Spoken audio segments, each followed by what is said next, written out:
Bonjour à toutes et à tous, bienvenue sur le plateau d'Au nom de la Terre. Au nom de l'apéro, il est 12h15. Jour 6 au Salon d'Agriculture, ça commence un petit peu à tirer ce matin. Le réveil était difficile et pourtant, on n'a pas fait de gros excès, mais il y a beaucoup de monde cette année et surtout plein de sujets passionnants. Dont on va débattre tout à l'heure sur la souveraineté alimentaire en France et en Europe. Est-ce qu'on doit être inquiet pour notre alimentation et surtout pour nos agriculteurs? On va en parler avec encore des filles, encore des femmes formidables dans quelques instants. Mais juste avant, profitez de la venue de ce jeune garçon. Tu t'appelles? Melville. Tu viens d'où? Marseille. Alors Melville, t'as quel âge? J'ai 16 ans. Est-ce que toi, Melville, à 16 ans, tu fais attention à manger français? C'est pas moi qui fais régulièrement les courses, mais quand je fais les courses avec ma mère, ouais, on essaye au maximum d'acheter des produits français. Donc, par exemple des fruits et légumes ou des produits d'origine animale. Mais ouais, des fois, ça arrive qu'on soit contraint d'acheter des produits qui sont importés parce que tout simplement, ils sont pas présents au rayon ou alors la qualité est moins bonne. Écoute. Est-ce que pour toi, bien manger, c'est important? Oui, c'est important. Pour bien grandir comme moi. C'est important. Ah, on voit que la sucre chez lui, elle a été bonne. Voilà, on va parler souveraineté alimentaire et c'est bien que des jeunes comme ça s'inquiètent et de savoir ce qu'ils mangent dans leur assiette. C'est le débat tout de suite, souveraineté alimentaire européenne et française avec nos invités. Générique.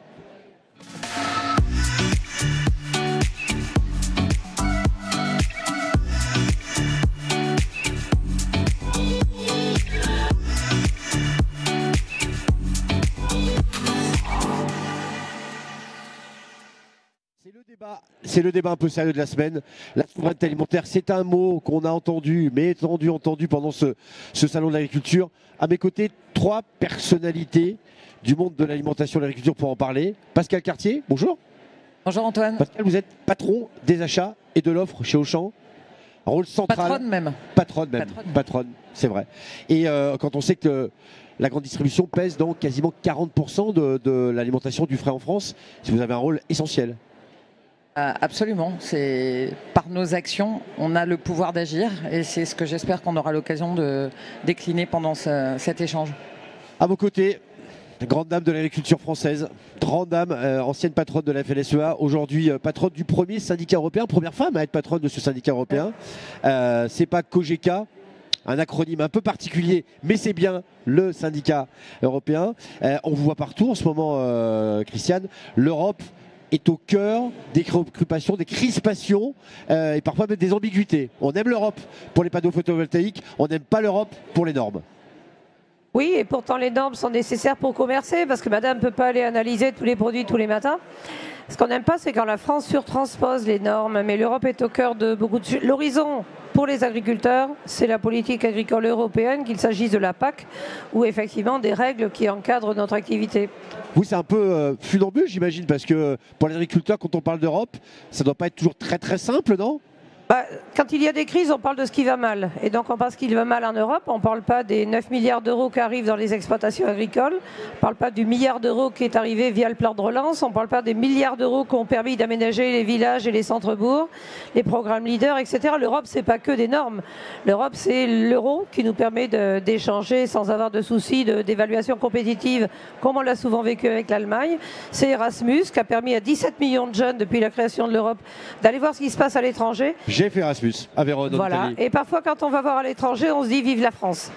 À vos côtés, Anne-Cécile Suzanne, 33 ans, éleveuse au conseil d'administration d'Auchan, écrivain aussi. Vous avez sorti un bouquin chez Fayard en 2024 qui s'appelle Les sillons que l'on trace.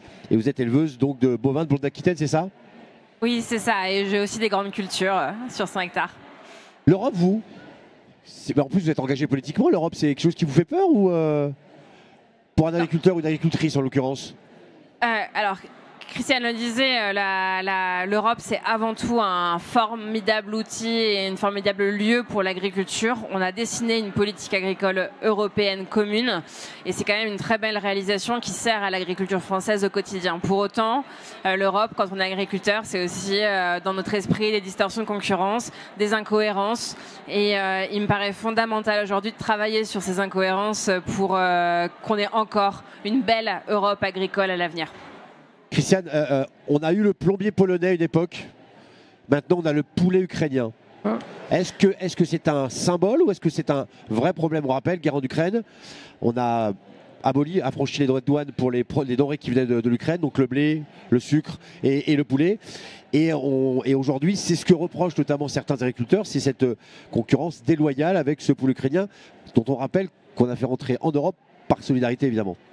Et la différence, c'est que l'Europe a élargi aux pays d'Europe centrale et orientale de façon volontaire et hors crise, avec des adaptations progressives. Et c'est vrai qu'il y a eu un choc de compétitivité. Le SMIC en Pologne est à 500 €. Vous savez à combien il est en France. L'Ukraine, c'est différent. L'Ukraine est en guerre. Et au niveau du sujet Ukraine, il y a 3 niveaux d'analyse. Un, humainement, on ne peut pas dire aux Ukrainiens, débrouillez-vous avec votre guerre, nous, ça nous est égal.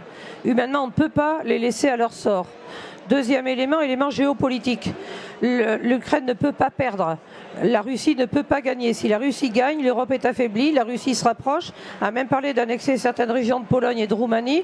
Poutine n'en est pas à ça près. Et donc géopolitiquement, il ne faut pas que l'Ukraine perde. L'accord politique est pris de l'Ukraine qui rejoint l'Union européenne pour être une entité plus forte. Par contre, économiquement, le secteur qui souffre le plus aujourd'hui de l'arrivée de produits d'Ukraine, c'est le secteur économique. Par solidarité, il a été décidé de supprimer les taxes importation. La guerre devait durer 6 mois. Ça fait 2 ans que ça dure et c'est pas fini. Et ça va durer. Et plus la Commission met du temps à décider de soutenir les agriculteurs qui souffrent, plus le sentiment anti-ukrainien se développe. Or, mettez-vous à la place des Ukrainiens. Quand je les ai rencontrés, ils me disent « Attendez, vous me parlez de poulet? Moi, je vous parle de mort humain », me disent-ils. Ça nous resitue la hiérarchie des sujets. Donc, il ne faut pas tout mélanger. Il y a la géopolitique. C'est indispensable que la Russie ne gagne pas. Faire son métier d'agriculteur aujourd'hui en Ukraine, c'est risquer sa vie tous les jours. Hein. Il y a des bombes sur les champs, en plus. Ouais, puis c'est les Russes qui ont bombardé plutôt le tank Calais et la salle de traite pour que les entreprises s'arrêtent. Et c'est vrai qu'il n'y a aujourd'hui pas les mêmes normes en Ukraine. Quand les poulets arrivent, enfin, les Français les achètent. Hein, et les distributeurs les plébiscitent. C'est-à-dire qu'il y a eu une augmentation de 127% d'importation de poulets ukrainiens. Et leur qualité, c'est qu'ils ne sont pas chers. Et la conséquence, c'est qu'en France, il y a une descente en gamme de la production de volailles. Donc, je me permettrai de préciser une chose quand même. Est-ce que chez Auchan, on trouve du poulet ukrainien? Pascal, en fait, non. On rentre dans le débat, là, dans le cœur du sujet. Auchan est la seule enseigne qui n'a pas vendu un seul poulet ukrainien. D'ailleurs, parce que c'est une des seules enseignes dont 100% des volailles. C'est quoi la différence de prendre un poulet ukrainien, un poulet filière? Ils n'arrivent peut-être pas dans les enseignes, mais quand même, le 127% d'augmentation de l'importation, il est certainement en restauration hors domicile. Peut-être pas chez tous les distributeurs, mais dans la restauration à domicile, il a envahi les plateaux repas. Et l'écart de prix, il est de l'ordre de 30%, donc c'est vrai qu'il est colossal. C'est-à-dire que pour un distributeur, faire le choix de ne pas importer, enfin de ne pas faire consommer à ses clients, proposer à ses clients ce type de produit, c'est un véritable choix économique qui pèse lourd sur nos comptes d'exploitation. Mais c'est un engagement. Jamais la tentation de te dire, bon, les chiffres sont pas très très bons, nous aussi, pourquoi les autres le font, pourquoi nous on le ferait pas? On va faire rentrer du poulet ukrainien. Parce que ça, c'est une vision court-termiste. C'est-à-dire que oui, la tentation tous les jours, moi si j'écoute certains de mes acheteurs, tous les jours ils viennent me voir en me disant mais tous nos engagements envers l'agriculture française, regarde, ça nous dépositionne par rapport à d'autres qui n'ont pas justement ces politiques, donc on est moins compétitif, est-ce que tu pourrais nous laisser un peu la bride sur le coup? Et non, parce que ça c'est court-termiste, c'est une vision à 1 an, et Auchan, nous avons des actionnaires familiaux qui nous demandent d'avoir une vision à 50 ans, de nous inscrire dans la durée. Alors il est possible que vous en achetiez sans le savoir. Je vous avais dit que ça serait un débat agité. On a des femmes de conviction sur le plateau. Ils transitent par les Pays-Bas et ils sont ainsi européanisés. C'est-à-dire qu'ils arrivent au Pays-Bas. Reconditionnés. Oui, reconditionnés et européanisés, puisqu'ils sont transformés, ils arrivent en barquette en produits transformés et ils ont. Écoutez, non, mais. Ok. Mais il y a des mouvements de tête qui parlent. Ils sont reconditionnés, c'est d'ailleurs scandaleux. Donc Madame n'y est pour rien, mais c'est une pratique que les Pays-Bas ont fait. C'est pas la première fois. Hein. C'est aussi que sur le steak haché, ils ont quand même joué un peu aussi. Et ce qui fait que c'est très difficile pour les consommateurs parfois de s'y retrouver, parce qu'il y a marqué origine Union européenne. Mais ça peut venir d'Ukraine, être origine Union européenne, parce que c'est passé par les Pays-Bas pour être reconditionné dans des industries alimentaires et ainsi être baptisé. Et que fait Egalim? Moi, je ne vends que des poulets d'origine France et pas Union européenne. Tant mieux sur les poulets entiers. Moi, je ne vends pas les volailles, des coupes chez Auchan. Tous les produits Auchan sont en origine France. Si tout est nickel chrome, c'est parfait. Je n'ai pas dit ça, mais en tout cas, j'envoie mes ingénieurs qualité. Regardez nos filières. tout est certifié par nos ingénieurs qui visitent les transformations, etc. Donc après, se dire, il n'y aura pas un petit malin qui sera passé à travers. On n'est pas tous les jours. Un stagiaire qui sera trompé. Non, pas un stagiaire. Mais normalement, notre engagement, c'est 100% volaille française et on le tient. Allez, on va arrêter là. Est-ce qu'on a envie, quand on est agricultrice, d'être solidaire avec les Ukrainiens? Quand on est les deux pieds dans la terre tous les jours, comme vous l'êtes, vous, est-ce que les préoccupations des Ukrainiens, elles, vous, au quotidien, vous impactent? Très honnêtement, je pense que les agriculteurs ont été extrêmement touchés par le sort des agriculteurs ukrainiens. C'est quelque chose qui nécessairement nous affecte parce qu'on se met à leur place et c'est dans une situation qui est quand même catastrophique. Donc bien sûr qu'on est concerné. On est quand même aussi concerné par les revenus à la fin du mois, par la capacité de nos produits à trouver leur débouché sur le marché. Et là-dessus, je voudrais juste insister sur une chose. En fait, parce qu'on parle de souveraineté, mais on la définit pas tout à fait. Est-ce que la souveraineté, c'est notre capacité à produire en matière agricole ce qu'il faut pour nous nourrir? Est-ce que c'est une capacité à transformer cette production agricole? Sans doute les deux à la fois. Mais est-ce que c'est pas aussi notre capacité, quand on est citoyen consommateur, à voir l'origine des produits, à savoir exactement comment ça a été fait? Et là, on a un sujet fondamental de traçabilité qui réunirait à la fois les agriculteurs français et beaucoup d'agriculteurs de manière générale de par le monde. Pascal, on sait que vous êtes engagé, vous, sur les filières. Ça s'appelle Cultivons le Bon. Vous avez à peu près 200, 230, 240... 270 et 290 à la fin de l'année. C'est quoi une filière? Une filière, c'est un accord entre des producteurs, des transformateurs et une enseigne qui se mettent d'accord sur des produits qui sont bons pour tous, bons pour la biodiversité, bons pour les animaux, bons pour la rémunération de l'agriculteur, donc ils garantissent des rémunérations aux agriculteurs, et au final bons pour le consommateur, parce qu'il ne faut pas oublier que ce n'est pas seulement une démarche RSE, mais c'est une démarche de goût, de qualité des produits. Donc c'est tout ce panel de critères qu'on cherche à obtenir à travers des filières responsables, et il faut 2 ans pour monter une filière certifiée au champ Cultivant le Bon. On entendait Arnaud Gaillot hier qui disait, et qui demandait d'ailleurs à la grande distribution, arrêtez de proposer les prix les plus bas. Comment, quand on est à la tête d'une entreprise comme la vôtre, a un rôle aussi important, on arrive quand même à jouer avec à la fois le pouvoir d'achat des Français et le prix de l'alimentation et la juste rémunération pour les agriculteurs? Comment on fait pour résoudre cette péréquation? C'est un cercle infernal en fait, et on parle, la souveraineté, elle passera aussi par la capacité des consommateurs à acheter les produits français ou les produits européens par rapport à des produits qui viennent à du poulet brésilien, etc. Et le cœur, à mon sens, du réacteur, c'est de se dire, si on passait autant de temps à aider les agriculteurs à travailler leurs coûts de production et à baisser leurs coûts de production, plutôt que de vouloir refaire la 25e norme de comment on va gérer la relation entre les transformateurs et la distribution, honnêtement, on ferait avancer le problème, à mon sens. Il y a les 27 ministres de l'Agriculture qui étaient réunis, je crois, lundi à Paris. On a annoncé une série d'une dizaine de mesures pour simplifier justement les lourdes tâches administratives pour le monde agricole. Est-ce que c'est vraiment là la solution ?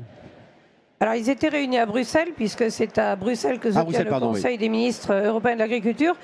Oui, il y a eu 10 normes qui ont été proposées en simplification. Elles sont attendues pour certaines d'entre elles par les agriculteurs, comme par exemple une norme imbécile qui oblige les agriculteurs à réimplanter des prairies, même s'ils n'ont plus d'animaux. C'est-à-dire qu'on constate aujourd'hui qu'il y a une diminution du nombre d'animaux. Comment c'est possible ça, Christiane? Comment c'est possible? C'est parce que longtemps... Parce que vous êtes mal représenté. Attendez, laissez-moi finir ma réponse. Vous êtes mal représenté là-bas ou on vous écoute pas? Écoutez-moi, la décision de maintenir des prairies, elle a été prise en 2014 pour éviter qu'il y ait trop de céréales. Le monde a changé. Nous sommes en 2024, il y a une guerre, il y a le changement climatique, il y a l'inflation. Et l'un des gros défauts de Bruxelles, et je pense qu'on sera tous d'accord, c'est le manque de réactivité. Quand on décide à 27, ça prend super longtemps. Et là, les manifestations dans 20 pays européens ont probablement fait que, et nos propositions, le COPA-COGECA a fait 500 propositions de simplification, c'est-à-dire qu'on en a trouvé 500 à simplifier. 10 ont été retenues, dont certaines sont très attendues par les agriculteurs français, notamment sur ces fameuses prairies. Je suis du Maine-et-Loire. Et dans le Maine-et-Loire, les agriculteurs se sont vus signifier l'obligation en fin d'année dernière de réimplanter des prairies, même si ils n'ont plus d'animaux. Donc ça, c'est quelque chose qu'on a fait bouger. On a obtenu la possibilité de cultiver sur les 4% de jachère que certains agriculteurs devaient respecter pour respecter la conditionnalité. Et puis, il y a un certain nombre d'autres mesures aussi qui sont là. Moi, je crois qu'il faut dire aussi que personne n'avait prévu. Je crois qu'on parle, mais le gros bouleversement, c'est la guerre quand même. C'est le déclenchement de la guerre qui fait que l'énergie a explosé, le prix des engrais a explosé, les flux commerciaux sont perturbés. C'est l'ombre de Poutine qui plane au-dessus de ce salon d'agriculture. Mes collègues polonais sont en train de vider les trains de maïs parce qu'en Pologne, le prix du blé a baissé de 40% et le prix du maïs a baissé d'autant. Donc il y a une réalité. La Pologne, qui pourtant a accueilli des millions d'Ukrainiens, se voit aujourd'hui dans une tâche très compliquée. Donc l'agriculture est le secteur qui souffre le plus de la guerre en Ukraine et il y a des répercussions jusque chez nous en France. Sur le sucre, Franck Sander le disait, on a multiplié par 30 les importations de sucre. Alors moi je ne dis pas qu'il faut arrêter toutes les importations ukrainiennes. Je dis, prenons les références d'avant-guerre, 2021-2022.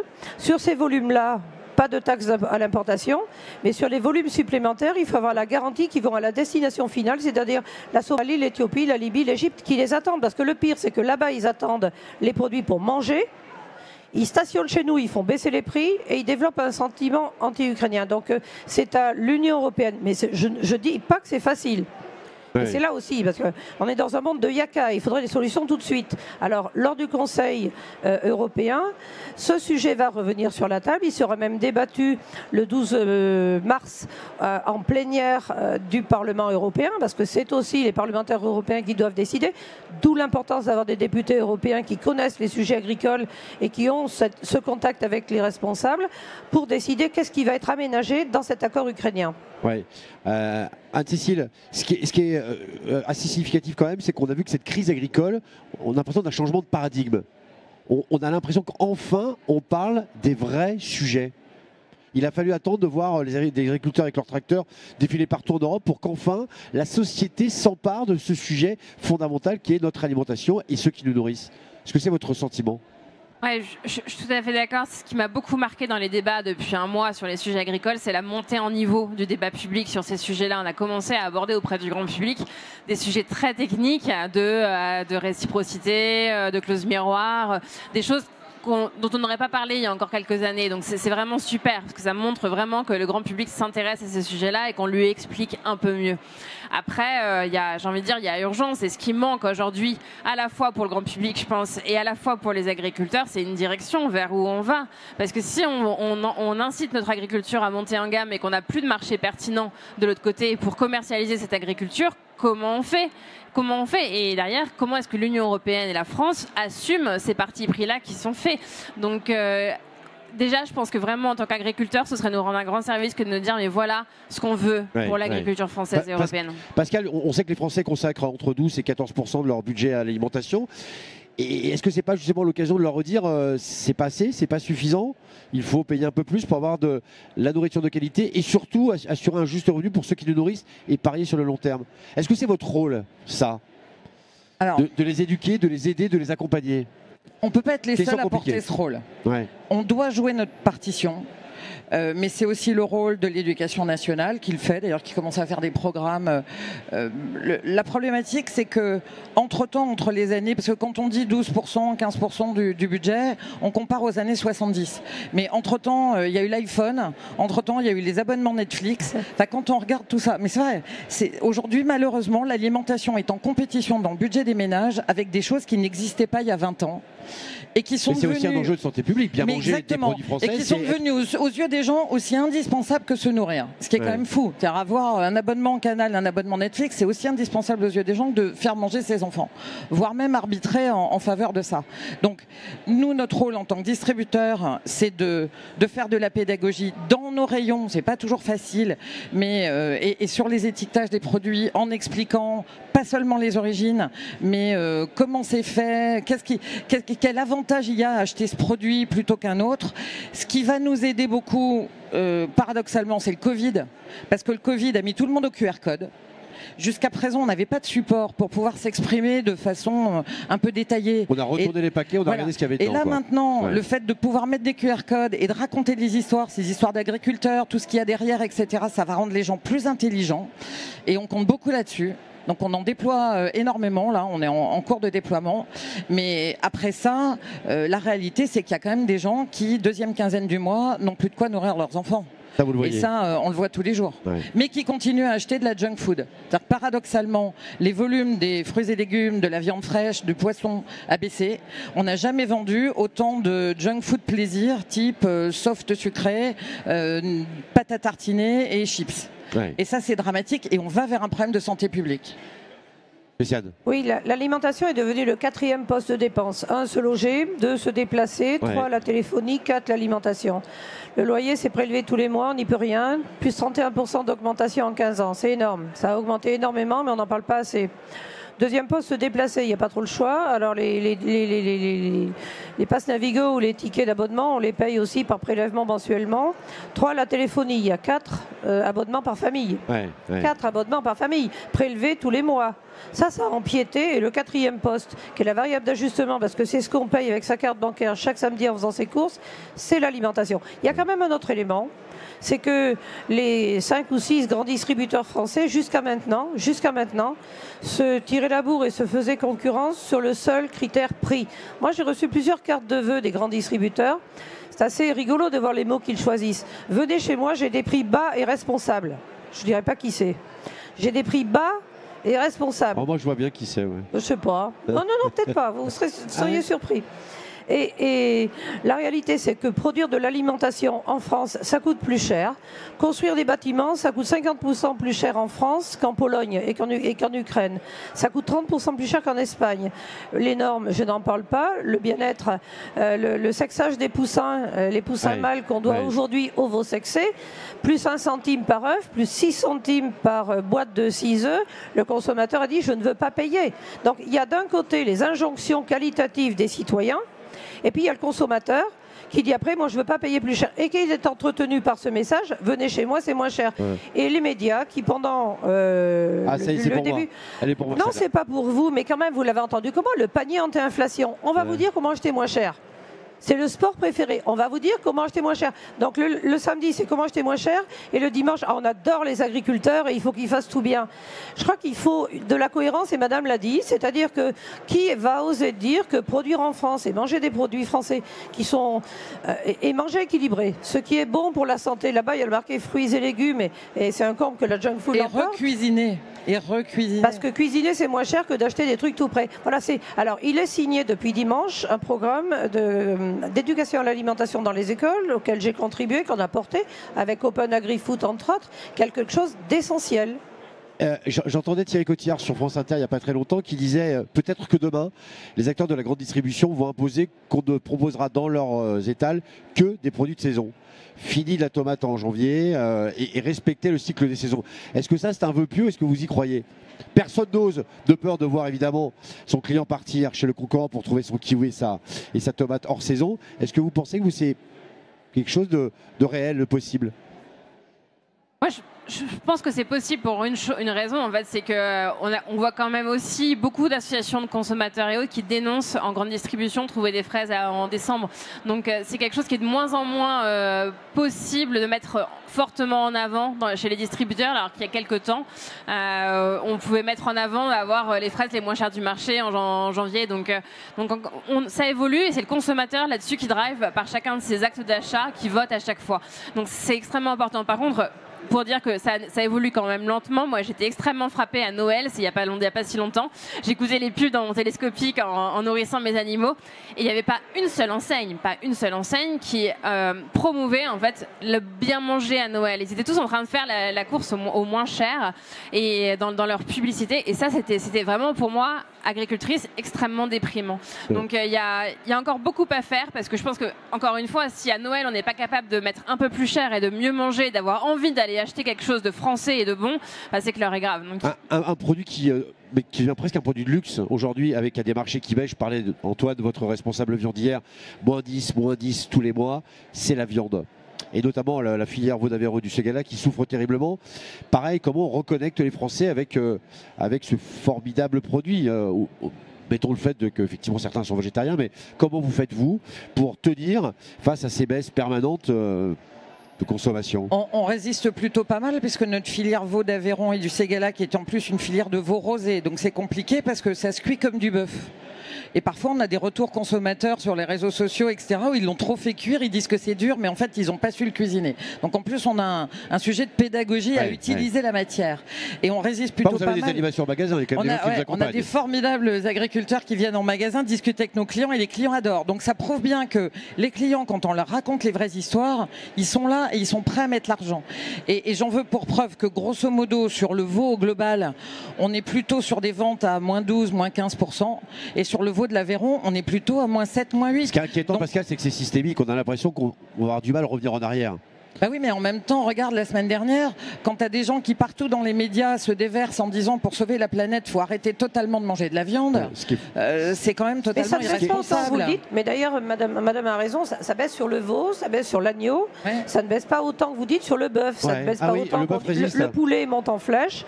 Le poulet monte en flèche, le porc se stabilise et la viande de bœuf, en volume, elle n'a pas baissé depuis 20 ans par rapport à ce qu'on consommait. On est plus nombreux, il y a plus de Français qui mangent chacun un peu moins de viande, mais le volume se maintient. Et comme le volume se maintient et que la production française baisse, on importe plus.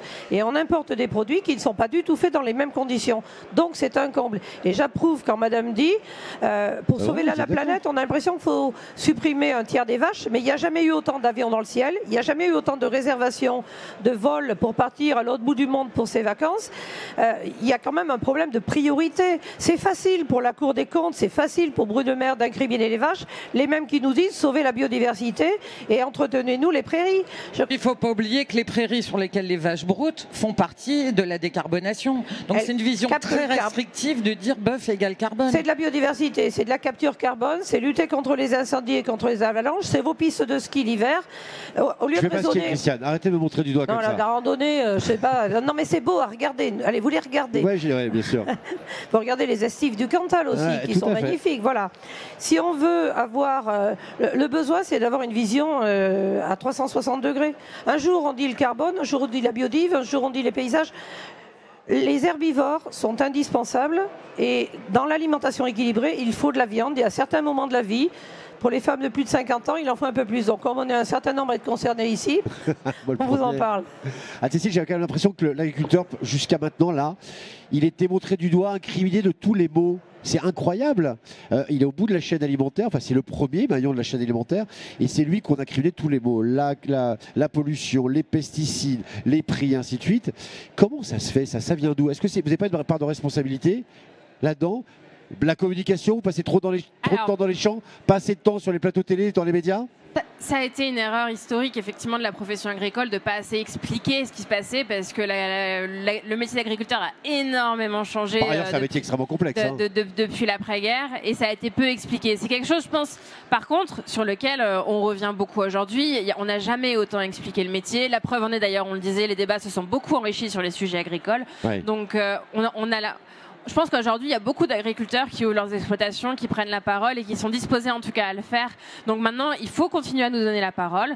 Il faut continuer aussi à ouvrir les exploitations. Il faut que les citoyens se donnent la peine aussi de venir un peu voir les agriculteurs au plus près dans les exploitations, se renseigner. Parce que le sujet alimentaire, on dit toujours c'est facile, on se nourrit 3 fois par jour, mais en fait c'est un sujet complexe, de plus en plus complexe. Et il faut un petit peu se mettre dedans pour essayer de le comprendre. C'est ce que vous faites d'ailleurs avec le Haut-Chantour. Vous allez, vous emmenez les collaborateurs, c'est ça, les clients, au plus près de vos agriculteurs? Oui, alors c'est ce qu'on fait, mais si je peux me permettre, alors un petit conseil totalement désintéressé pour tous les agriculteurs, c'est que je trouve que vos interpros ne savent pas communiquer souvent, font des erreurs de com. Si on prend l'exemple du bio, le bio... Je vois Christiane Lambert qui fronce des sourcils. Le bio a beaucoup communiqué en expliquant pas ce qu'ils faisaient de bien, mais en expliquant ce que les autres faisaient de mal. Ça, on l'a subi, pardon, on l'a pas choisi. Hein. Puis l'interprofession bio, c'est un peu l'État dans l'État, quoi. Oui, mais c'est un problème. Oui, mais bien sûr que c'est un problème. On l'a dénoncé. Dire moi je suis bien, les autres sont nuls, c'est pas la meilleure façon de faire. On est bien d'accord. Alors, il y a aussi un autre élément. Peut-être les agriculteurs n'ont pas assez communiqué. L'agriculture est un sujet complexe, mais ceux qui ont très mal communiqué aussi, ce sont les écologistes et un certain nombre d'associations environnementales qui ont trouvé un os à ronger avec l'agriculture, qui ont tout critiqué. Et comme ils ont flingué l'industrie, flingué le nucléaire, ils risquaient de flinguer l'agriculture. Sauf que nous, on s'est rebellé. Et aujourd'hui, enfin, et les beaux paysages qu'on voit derrière, c'est l'agriculture. L'alimentation humaine, l'alimentation animale, l'énergie, l'économie circulaire, la biodiversité, le carbone, c'est l'agriculture. Et donc tout ça, ça mérite d'être dit. Mais il faut aussi que les élus politiques courageux tiennent tête à ceux qui veulent tout casser en 2 temps 3 mouvements. C'est blessant pour les agriculteurs et c'est néfaste pour l'économie française et européenne.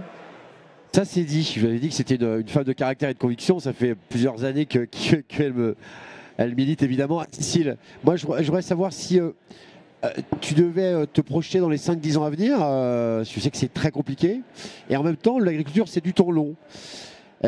Tu la vois où cette agriculture demain ? Est-ce que ça va devenir finalement, l'alimentation va devenir un produit de luxe qu'on va enfin exploiter ? Quand je dis luxe, un produit premium. Non, moi l'agriculture, en tout cas, je la vois tout aussi diversifiée, si ce n'est plus encore qu'aujourd'hui, parce qu'il y a une diversité de solutions. On n'arrivera jamais à créer une agriculture unique, l'agriculture par exemple à bas prix ou l'agriculture uniquement premium. On va avoir une agriculture diversifiée et tant mieux, il faut vraiment qu'on préserve ça parce qu'elle est adaptée à la France qui elle-même a un territoire et des climats diversifiés. Et nos clients sont diversifiés. Et des besoins alimentaires diversifiés. Donc absolument cette agriculture-là. Par contre, je pense aussi qu'on va changer avec de la génétique, travaille sur les semences plus que sur la chimie sans doute, et surtout une agriculture qui s'ouvre de plus en plus aux citoyens, ça c'est extrêmement important. Voilà, cette émission touche à sa fin. Je vous avais dit que ce serait un débat de femmes de conviction, de femmes d'opinion, de femmes de caractère, et il en faut, et tant mieux, on a besoin de vous, mesdames, pour mener cette révolution et que le grand public comprenne enfin que l'éducation, la santé et l'alimentation sont les grands totems de notre pays et dont on peut être extrêmement fier. Merci Pascal, merci Christiane. J'ai eu chaud, hein. Sur les pistes de ski, j'ai eu très chaud. Merci Anne-Cécile. Eh bien, je vous dis à demain pour une nouvelle émission qui sera cette fois consacrée à la régénération des sols. Vous allez voir, c'est passionnant, le ver de terre. À demain.